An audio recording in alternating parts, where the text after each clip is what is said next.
हस्तिनापुर के भव्य शहर में, जहां किंवदंतियां पृथ्वी पर घूमती थीं, शक्तिशाली पांडवों के पुत्र रहते थे।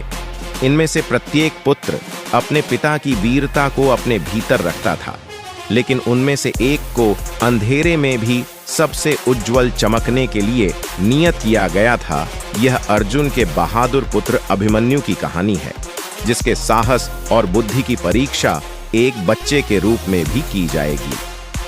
अभिमन्यु भगवान कृष्ण के भतीजे अर्जुन और सुभद्रा के पुत्र थे। छोटी उम्र से ही उनकी क्षमता उन सभी को दिखाई देने लगी थी जिन्होंने उन्हें देखा था। ऐसा कहा जाता है कि एक बच्चे के रूप में भी तीरंदाजी में अभिमन्यु के कौशल ने अनुभवी योद्धाओं को टक्कर दी थी, लेकिन उनकी यात्रा केवल हथियारों पर महारत हासिल करने से कहीं अधिक थी।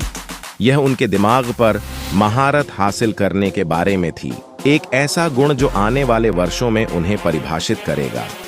एक दिन अपने चचेरे भाइयों के साथ जंगल में खेलते समय अभिमन्यु को एक चुनौती का सामना करना पड़ा, जो उसकी बुद्धिमत्ता और बहादुरी की परीक्षा लेगी। बच्चे गहरे जंगल में थे जब उन्होंने कुछ असामान्य देखा। एक बड़ा पेड़ जिसके फल इतने सुनहरे और पके हुए थे कि वह चमकने लगा। उत्सुकता और भूख के कारण उन्होंने कुछ इकट्ठा करने का फैसला किया, लेकिन जैसे ही वे शीर्ष पर पहुंचे, जंगल में अचानक दहाड़ गूंज उठी। पेड़ एक शक्तिशाली शेर का घर था, जो पवित्र फलों का संरक्षक था, जिसे केवल हस्तिनापुर के अर्षियों और बुजुर्गों के लिए जाना जाता था। शेर भयंकर और शक्तिशाली पास आया बच्चे, उसकी आंखें अतिक्रमियों पर क्रोध से चमक रही थीं, जबकि उसके चचेरे भाई डर से कांप रहे थे।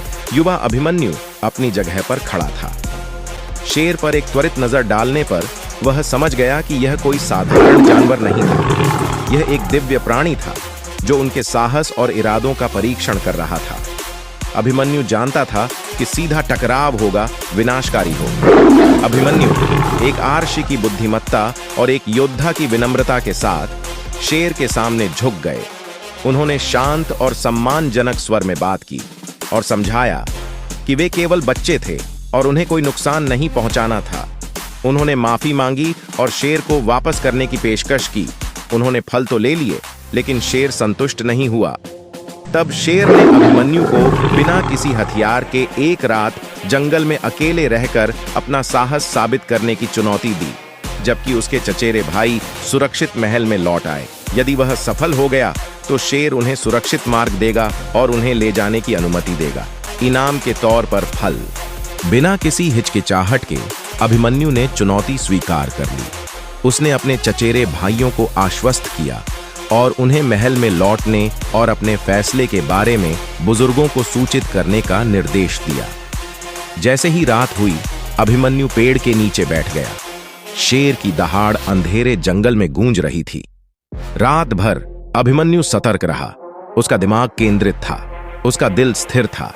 जंगली जानवरों की आवाज, पत्तियों की सरसराहट और कभी-कभी शेर की गुर्राहट ने उसके संकल्प को मजबूत किया। जैसे ही सुबह हुई, शेर अभिमन्यु से प्रभावित हुआ बहादुरी और संयम उसके सामने प्रकट हुए। शेर ने अपना असली रूप प्रकट किया, जंगल की संरक्षक आत्मा, जिसे देवताओं ने अभिमन्यु के चरित्र की ताकत का परीक्षण करने के लिए भेजा था। उसने युवा राजकुमार की बहादुरी, बुद्धिमत्ता और विनम्रता की प्रशंसा की। ये गुण एक दिन उसे एक महान योद्धा बना देंगे। तब शेर ने अभिमन्यु को आशीर्वाद दिया और उसे सुनहरे फल वापस महल में ले जाने की अनुमति दी। अभिमन्यु न केवल सुनहरे फलों के साथ, बल्कि हस्तिनापुर में सभी के सम्मान और प्रशंसा के साथ महल में लौटा। यह उसकी यात्रा की शुरुआत थी, एक यात्रा जो उसे अपने समय के सबसे महान योद्धाओं में से एक के रूप में विकसित होते हुए देखेगी। एक बच्चे के रूप में भी अभिमन्यु ने दिखाया कि सच्ची ताकत सिर्फ शारीरिक शक्ति में नहीं, बल्कि साहस, बुद्धि और दृढ़ हृदय में निहित है। यह अभिमन्यु के बचपन की कई कहानियों में से एक थी, एक ऐसी कहानी जो आने वाली महानता की भविष्यवाणी करती थी। अभिमन्यु की विरासत इतिहास में सिर्फ एक योद्धा के रूप में नहीं, बल्कि अमर बहादुरी और सदाचार के प्रतीक के रूप में लिखी जाएगी। महाभारत महाकाव्य की और कहानियों के लिए बने रहें, जहां हर कहानी एक सबक है और हर नायक एक विरासत छोड़ता है। अगर आपको यह कहानी अच्छी लगी और आप पांडवों और उनके वंशजों के जीवन के बारे में और अधिक सुनना चाहते हैं तो हमारे चैनल को लाइक, कमेंट और सब्सक्राइब करना न भूलें। आपका समर्थन हमें इन शाश्वत कहानियों को जीवंत बनाने में मदद करता है।